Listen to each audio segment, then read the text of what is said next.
Family kicked me out on my birthday. Now they're trying to claim my new home as a family asset.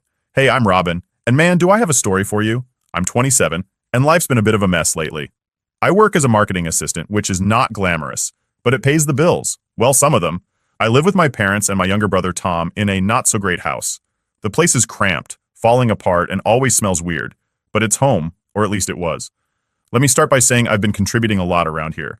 I've been paying a big chunk of the bills, buying groceries, and even handling house repairs when something breaks down. You'd think I'd get a little appreciation for that, right? But nah. Every time I walk into the room, I hear my mom, Susan, talking down to me like I'm some failure. Robin, when are you going to get a real job? She'd say. It's like her favorite line. I mean, what does she even mean by real job? I bust my butt at work. Marketing isn't easy, but in her eyes, because I'm not a doctor or a lawyer, it doesn't count. Every time I try to defend myself, it's the same response. If it was a real job, you'd have your own place by now. Yeah, okay, Mom. And then there's Tom, my 26-year-old brother. We've never really gotten along. He's got this smug attitude, always looking down on me like he's better than I am because he has more followers on social media or whatever. He barely lifts a finger around the house. Guess who picks up the slack? Yep, me. But does anyone care? Nope. Anyway, my 28th birthday was coming up, and I was kind of excited for it despite everything. I know, dumb, right? But I really thought maybe this year would be different.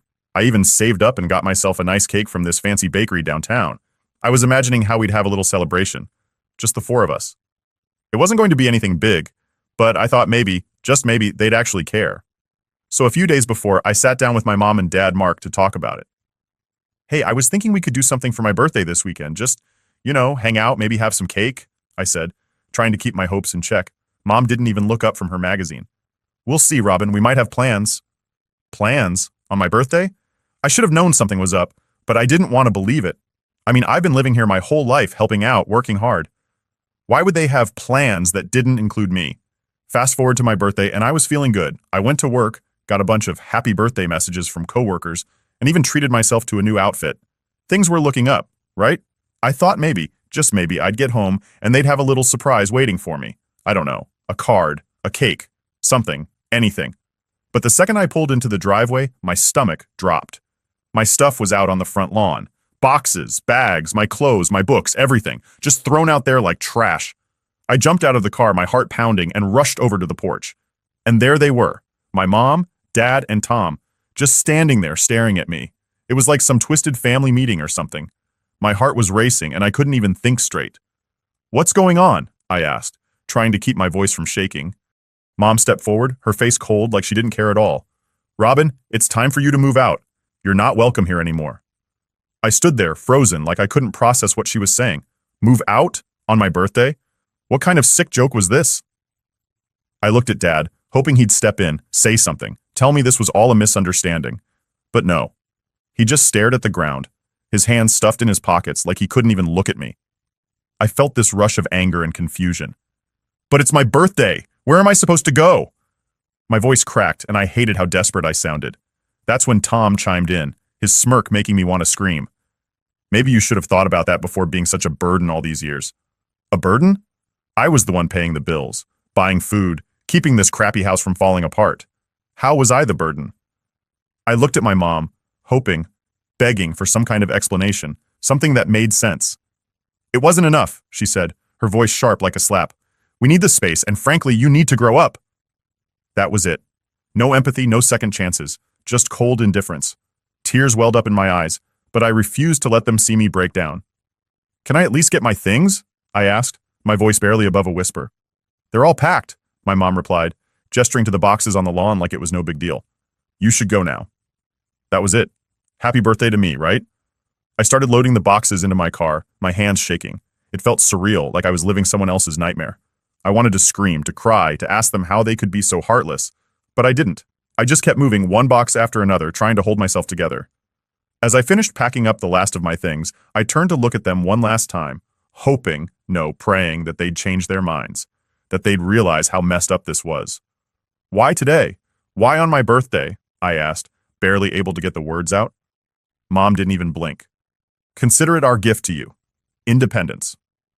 And just like that, I was gone. On what should have been a day of celebration, I found myself driving away from the only home I'd ever known, with no idea where I was headed. I ended up at some cheap motel. the kind with a flickering neon sign out front, spending my birthday alone, surrounded by my hastily packed belongings. I sat there, staring at the ceiling, wondering how the people who were supposed to love me could be so cruel. How could they do this to me, their own daughter, on my birthday? That night, I made a promise to myself. I would never rely on them again. I would pick myself up, no matter how hard it got, because clearly I was on my own now. After that whole birthday fiasco, I felt like I'd been hit by a truck. It wasn't just about getting kicked out, though, yeah, that sucked. It was realizing that the people I thought were supposed to have my back just didn't care. I spent that night in a dingy motel, trying to wrap my head around it all, but there was no making sense of it. So the next day, I did the only thing I could think of. I threw myself into work. I mean, what else was I going to do? I couldn't just sit around feeling sorry for myself. I had bills to pay, and now I needed to find a place to live. My boss, Hannah, noticed pretty quickly that something was off. I was at the office at all hours, hunched over my laptop, answering emails like a robot. She's sharp, and it didn't take long for her to pull me aside. It was late, and the office was practically empty when she found me at my desk. "Robin, can we talk?" she asked, leaning on the edge of my cubicle. I looked up, and I must have looked like a mess because she gave me this concerned look. "You're going to work yourself into the ground at this rate. What's going on?" I didn't want to get into it, but the second she asked, it all just came out. I told her everything, how my family kicked me out, how I was staying in this horrible motel with my stuff still in boxes. As I talked, Hannah's expression softened. She didn't say anything at first, just listened, which was more than my family ever did. When I finished, she let out a sigh and said, "Why didn't you tell me sooner?" I shrugged, feeling embarrassed. I mean, she's my boss, not my therapist, but she didn't seem to mind. "Look, Robin, I have a spare room in my place. It's not much, but you're welcome to stay there until you figure things out." I couldn't believe it. I didn't even know how to respond at first. "Are you serious?" I asked, half expecting her to change her mind or something, but she smiled and nodded. "Of course, I know what it's like to be in a tough spot. Don't worry about it." I was so relieved I almost started crying again, but I managed to hold it together. "Thank you," I whispered. "I don't know how to repay you." She waved me off. "Don't even mention it. You've been killing it at work, and I'd hate to see you burn out. Just promise me you'll take care of yourself."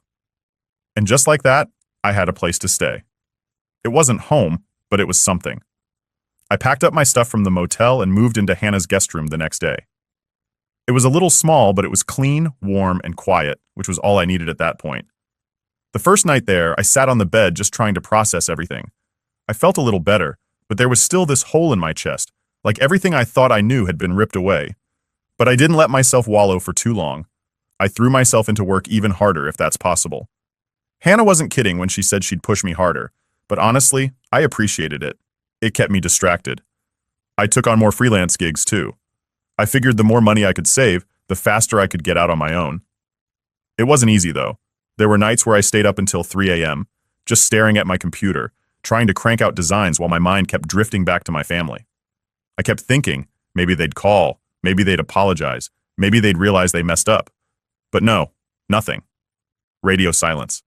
During all this, my best friend Mike was a godsend. We'd been friends since college, and even though we weren't living in the same city anymore, we'd always stayed close. I told him what happened, and he was furious. "I can't believe they do that to you," he said during one of our calls. "You deserve better." He wasn't wrong, but it still stung. "Yeah, well, it is what it is," I muttered. "I just got to keep moving forward." Mike, being the joker he is, tried to lighten the mood. "You know what would really piss them off?" he said with a laugh. "You becoming wildly successful and rubbing it in their faces." I laughed, but the idea stuck with me. Not that I wanted revenge or anything. Okay, maybe a little, but mostly I just wanted to prove to myself that I didn't need them. I could make it on my own. So that became my mission. Work harder, save more, and eventually get out of Hannah's guest room and into a place of my own. Over the next few months, things started looking up. My designs were getting noticed by bigger clients, and I was bringing in more money than I ever had. I kept telling myself that every late night, every all-nighter was worth it. And honestly, it was. Slowly but surely, I was rebuilding my life, one project at a time. I started to feel like maybe I didn't need my family after all. Sure, it hurt, and it probably always would, but I was proving to myself that I could survive without them. I wasn't just surviving, I was thriving, and that felt good. One day, Hannah pulled me into her office with this huge grin on her face. "Robin, I've got some good news," she said. "How does a lead designer sound to you? With a raise, of course." I was speechless. Are you serious? I blurted out, feeling like I might pass out from excitement. Dead serious, she said, still grinning. You've earned it. You've been doing incredible work, and it's time to recognize that. I couldn't believe it. Lead designer? Me? I felt like all the hard work, all the sleepless nights, all the stress, it was finally paying off. Thank you, I managed to say, still in shock. Don't thank me yet, she said, winking. You're going to have a lot more responsibility now. I didn't care. I was ready for it. This was what I'd been working for. With the raise and all the freelance gigs I'd been stacking up, I was finally in a place where I could start thinking about my next move. Literally. I wasn't going to stay in Hannah's guest room forever, and now I could actually start looking for a place of my own. But the thing was, it wasn't just about the money or the job. It was about finally feeling like I was in control of my life again. For so long, I'd felt stuck. Stuck in that house with my family, stuck in their expectations of me, stuck in their judgment. But now I was free. I was making my own decisions, building my own life, and no one could take that away from me. I was finally moving forward, and it felt damn good. A few weeks after I got promoted to lead designer, I was finally starting to feel like I had my life together. I'd been working nonstop, saving money, and I was even thinking about getting my own place soon. Things were really looking up for me. But of course, right when you think everything is going smoothly, life decides to throw a wrench in the gears. It started one random Wednesday afternoon. I was in the middle of working on this big project when my phone buzzed. I didn't think much of it, just figured it was an email or something. But when I glanced at the screen, I saw the name I least expected. Tom. My brother. The last person I wanted to hear from. For a second, I just stared at the phone. Part of me didn't want to answer it. I hadn't heard from Tom or my parents since they kicked me out on my birthday, and honestly, I didn't miss them. But curiosity got the better of me, and I picked up. Hey, I said, trying to keep my voice neutral. Robin, it's me, Tom replied, his voice quieter than usual. It wasn't his usual cocky tone, which threw me off. I know it's you, I said, a little annoyed. What do you want? There was this long pause on the other end, and for a moment I thought he'd hung up. But then he spoke again, and I could hear the hesitation in his voice. I need help. I raised an eyebrow, not believing what I was hearing. Tom? Needing help from me? The same brother who stood there and watched while my stuff was thrown out onto the front lawn? Yeah, right. I don't know what to tell you, I replied, already feeling the anger bubbling up inside me. You made it pretty clear I'm not part of the family anymore. He let out a sigh. Look, I know things have been rough, but this isn't about that. It's about Dad. He lost his job, and Mom's spending is out of control. I can't afford school anymore. There it was, the real reason for the call. It wasn't about me or making amends or even caring about what happened. It was about money. It was always about money. I bit my lip, fighting back the wave of emotions that hit me. Part of me wanted to tell him off, to remind him how they treated me, to hang up and never look back. But another part of me, a small stupid part, still felt that pull of obligation. They were my family after all. Or at least, they used to be. So let me get this straight, I said, my voice sharper than I intended. You're calling me now, after months of silence, because you need money? It's not just about the money, Tom said quickly. We're in a bad spot, Robin. You know how Mom is? She's been spending like crazy, and Dad? Well, he's not exactly doing great without a job. I don't know what to do. I took a deep breath, trying to keep my cool. That sounds like a you problem, Tom, not mine. Come on, Robin. We're family, he said, and I could practically hear the desperation in his voice. It was the first time in years he'd sounded vulnerable, but I wasn't falling for it. Family? I scoffed, unable to stop the bitterness from seeping into my tone. You guys threw me out on my birthday. Family doesn't do that. He didn't have an answer for that, just a long pause. And honestly, that silence told me everything I needed to know. I'm done being your backup plan, I said, my voice firm. You and Mom and Dad made it pretty clear where I stand with you all. Don't call me again. Before he could respond, I hung up. My hand was shaking slightly as I set the phone down on my desk. I felt this strange mix of anger, sadness, and relief. It felt good to stand up for myself, to finally put my foot down and say no. But at the same time, it sucked that it had come to this. I sat there for a few minutes, just staring at the wall, trying to process everything. I kept thinking about all the times I'd bent over backward for my family, all the times I'd sacrificed my own happiness for theirs. And where had it gotten me? Homeless on my birthday. It was time to stop feeling guilty for walking away. They made their choice, and I had made mine. After that call, I threw myself back into work. I didn't want to dwell on it too long because I knew it would just drag me down. So I focused on the project I was working on, trying to push the thoughts of Tom and my parents to the back of my mind. But the thing is, once those thoughts creep in, they're hard to get rid of. That night, as I lay in bed, I kept replaying the conversation over and over in my head. I kept thinking about what I could have said, what I should have said. I wanted to believe that maybe, deep down, they were sorry. But I knew better. They weren't calling because they missed me or because they regretted what they did. They were calling because they needed something from me, and I wasn't about to let them use me again. The next morning, I woke up feeling more determined than ever. It was time to focus on me, on building my life, my career, and my future. I couldn't keep looking back. Couldn't keep wondering if things could have been different. They weren't. And that was just the reality of it. From that day forward, I made a promise to myself. I wasn't going to let my family drag me down anymore. I'd been through enough, and I was finally in a place where I was starting to build something good for myself. I wasn't about to let them ruin that. Sure, part of me still felt guilty for cutting them off, for not helping when they were clearly in a tough spot. But then I reminded myself, where were they when I was struggling? Where were they when I needed help?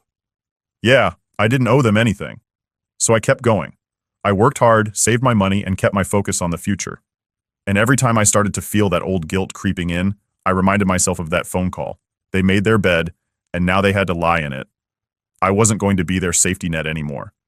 And honestly, it felt good to finally be free. I finally saved up enough to buy a really nice apartment, and it's honestly the best thing that's happened to me. I was in the middle of a project, knee-deep in designs and completely focused, when the doorbell rang. At first, I thought it might be a package or something. I'd been ordering a bunch of stuff for work, so I didn't think twice about it. But when I checked the security camera, I froze. There, standing on my porch, were my parents, and Tom. My stomach did this weird flip, and I felt like someone had punched me. They hadn't reached out since that call from Tom weeks ago. I thought we were done. So why the hell were they here? I took a deep breath, trying to calm myself down before opening the door. My mind was racing with all the possible reasons they could be standing there. Maybe they were here to apologize, or maybe they just needed something else. Honestly, I didn't know which would be worse. When I opened the door, my mom, Susan, didn't even wait for me to say anything. She pushed past me like she owned the place, her eyes scanning my living room like she was appraising it. "Wow, Robin, you've really done well for yourself," she said, this weird smile on her face, the kind that wasn't really a smile at all. I just stood there, stunned. Tom followed her in, looking uncomfortable, while my dad, Mark, shuffled in last, his hands stuffed in his pockets like he had no idea what to do with himself. "What are you guys doing here?" I asked, trying to keep my voice steady. My heart was pounding and I could feel this tension building up inside me. I knew this wasn't going to be a good conversation, but I was hoping, maybe, just maybe, I was wrong. Mom turned around, that fake smile still plastered on her face. "We're here to talk about living arrangements." I blinked, confused. "What?" Dad cleared his throat, and for the first time since they'd arrived, he spoke. "We think it's time for the family to be back together." I almost laughed. It was so absurd, so ridiculous that for a second I thought they were joking. "You're joking, right?" I asked, my voice dripping with disbelief. Mom's smile faded and she crossed her arms, looking at me like I was the one being unreasonable. "No, Robin, we've talked it over and we think it's time we all live together again, as a family." I stared at her, speechless. This had to be some kind of prank. "After everything that's happened? After you kicked me out on my birthday and now you want to move in with me?" Tom, who had been silent until now, chimed in with his usual smug tone. "Come on, Robin, don't be so dramatic. That's all in the past." I felt my blood boil. "All in the past? You guys threw me out on my birthday? You left me with nowhere to go, no support, nothing, and now you want to just waltz back into my life like nothing happened?" Mom's expression hardened. "We gave you the push you needed," she said, her voice cold. "And look how well you've done because of it. You should be thanking us." I couldn't believe what I was hearing. They were trying to take credit for my success? For everything I'd worked my ass off for? So what? You think you can just show up, claim credit for my hard work and what? Move in here? This is my home, not yours. Dad, trying to play the peacemaker, stepped forward. "Robin, be reasonable. We're struggling right now. You have all this space and we thought it'd be nice to be together again." I shook my head, my frustration building with every word they said. "You're only here because you need something. You didn't care about me when I was struggling, and now you expect me to help you? That's not how this works." Mom's face twisted with anger. "We're your family, Robin. We sacrificed for you. Everything you have is because of us." I couldn't hold back anymore. "Sacrificed? What exactly did you sacrifice, Mom? You kicked me out. You didn't help me when I needed it most. You threw me away like I was nothing. And now you think you're entitled to my success? To my home? She opened her mouth to argue, but I wasn't done. I've worked hard for this. I've built this life for myself with no help from you. You don't get to walk in here and claim anything. Tom rolled his eyes. God, Robin, stop being so selfish. We're just asking for a little help. That word, selfish, set me off. Selfish? I snapped. You want to talk about selfish? How about you all throwing me out of the house, leaving me with nothing? How about showing up here now, demanding that I give you a place to stay because you've screwed up your own lives? That's selfish, Tom, not me. Dad stepped forward again, his voice softer, almost pleading. Robin, please. We're just asking for a chance. I took a deep breath, trying to calm the storm raging inside me. No, you don't get to do this. You don't get to use me anymore. Mom's eyes narrowed. Fine. If you want to be difficult, we'll take legal action. We have rights, you know. I couldn't believe what I was hearing. Legal action? On what grounds? We'll find something, she said, her voice dripping with venom. Don't push me, Robin. I let out a bitter laugh. Go ahead, try. But let me tell you something. This is my house and you have no right to it. You're not moving in. Not now, not ever. They didn't say anything for a moment. I could see the anger and frustration building in their faces, but I didn't care. I wasn't backing down. Finally, I walked over to the front door and opened it wide. Get out, I said, my voice steady. Now. They hesitated for a moment, but I stood firm, waiting for them to leave. Mom huffed, shooting me a look full of hatred before marching out. Dad followed her, looking like he wanted to say something, but he didn't. And then Tom, who just shook his head in disbelief, walked out without another word. As soon as they were gone, I closed the door and leaned against it, taking a deep breath. My heart was still racing, and my hands were shaking, but I felt this weird sense of relief, like a weight had been lifted off my shoulders. I wasn't going to let them take advantage of me anymore. Not now. Not ever. After I kicked my family out of my house, things got quiet again. I'm not going to lie, it was a relief. For the first time in a long time, I felt like I had control over my own life, like I wasn't constantly waiting for the other shoe to drop. But deep down, I knew that wasn't the end of it. My mom had thrown out that threat about legal action, and even though I didn't think she had anything to stand on, I couldn't shake the feeling that they weren't done trying to weasel their way back into my life. A few days later, I got a call from Mike. He's one of my closest friends, and lucky for me, he's also a lawyer. I had mentioned the whole situation to him in passing, but I hadn't gone into all the details. Now that my family had crossed the line, I figured it was time to get some real advice. Hey, Robin, Mike said when I answered. You free to talk? I've been thinking about your situation. Yeah, sure, I replied, suddenly feeling a bit anxious. What's up? I've been looking into your parents' situation a bit more, he said, his tone getting more serious. I know you mentioned that they've been struggling financially and you're worried they might try something shady. Well, I did some digging and it turns out they're in deeper trouble than you thought. My heart sank. I didn't want to hear this, but I knew I needed to. What do you mean? I asked. There's a history of financial issues, Robin. Tax problems, debt. It's not just that your dad lost his job and your mom's been overspending. They've been digging themselves into a hole for years. And now that you've made it clear they can't rely on you, they're getting desperate. I sat there, processing what Mike was saying. My mind flashed back to my mom's smug threats, her talking about legal action, her entitlement to what I'd worked for. It made sense now. This wasn't just about needing help. They were trying to find a way out of their own mess, and they saw me as their way out. So, what do I do? I asked, feeling the familiar weight of stress settling on my shoulders. Mike was quiet for a second before answering. Well, first off, you need to protect yourself. They might not have much of a case to try and take anything from you, but people do stupid things when they're desperate. We should file for a restraining order to make sure they can't harass you anymore. You've got enough evidence of their behavior, those threats, them showing up at your house. It's time to take some legal steps. A restraining order. That sounded extreme, but at the same time, I knew it was the right move. My family had already shown they didn't respect my boundaries, and if they were desperate enough to keep pushing, I needed to protect myself. I'll do it, I said, feeling a sense of resolve. Let's file the restraining order. Mike talked me through the process, and within a few days we had everything in motion. It wasn't just about stopping them from coming to my house. It was about finally drawing the line. I wasn't going to let them drag me into their mess. I had worked too hard to get to where I was, and I wasn't about to let their issues derail my progress. As all of this was happening, I noticed something strange. I started getting weird messages from mutual acquaintances, people who knew my family but hadn't been in touch for a while. They were vague at first, but then it became clear. My parents were spreading lies about me. Apparently, I had abandoned them when they needed me most. I was selfish and ungrateful for not helping out after everything they'd done for me. It was laughable, really. The same people who kicked me out on my birthday were now trying to play the victim card. I couldn't believe it. But at the same time, it pissed me off. I had worked so hard to rebuild my life, and now they were trying to tear it down by turning people against me. I called Mike again, letting him know about the rumors. "What should I do?" I asked, frustration clear in my voice. "Honestly, don't engage with it," he said.